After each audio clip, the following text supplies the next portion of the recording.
এই যে খোকা, শোন, তোর বাবা ওদিকে রয়েছে, তোকে এখনই যেতে বলছে। চল আমার সাথে। ঠিক আছে, চলুন।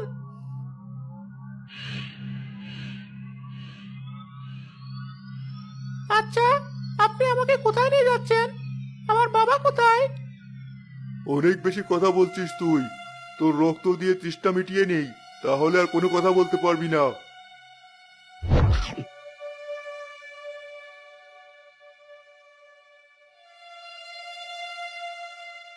এই দেখ, একটা ধরে নিয়ে এসেছি। তা এমন অজ্ঞান হয়ে আছে কেন?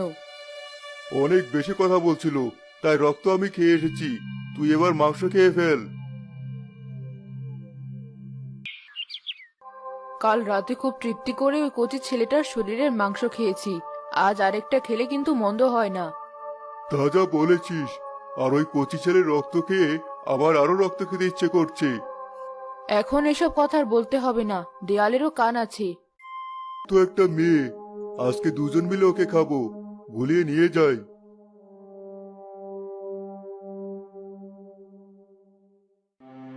ছিস, খা খা, মন ভরে খা। আর চিন্তা করিস না, কেউ কিছু বুঝতে পারছে না। কাল আবার খাবো।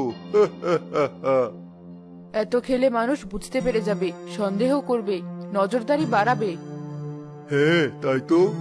কাল আর একটা খাবো, তারপর অনেকদিন আর খাবো না। ঠিক আছে। মশাইকে জিজ্ঞেস করি।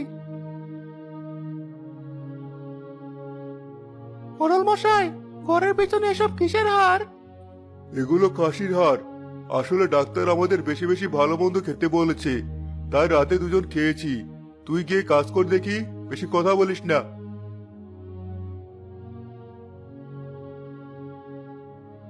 মোড়লের কথা আমার কেমন যেন বিশ্বাস হচ্ছে না, কিন্তু কি আর করা।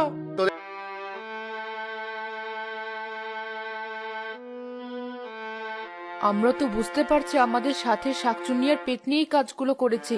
তাহলে এবার আমরা কি করব? কিরে, তোরা আমাদের ডেকেছিস কেন? আমরা চাই তোমরা আমাদের দুজনকে খেয়ে তারপর অন্যদের খাও। পুলিশ কি? তাহলে আর দেরি কেন? চল শাকচুন্নি, আর দেরি না করে ওদের খেয়ে নি। কচি মাংস খেয়ে খেয়ে মুখ পাঞ্চে হয়ে গেছে। হ্যাঁ, তাই কর, দুটোকে একবারে খেয়ে নেব।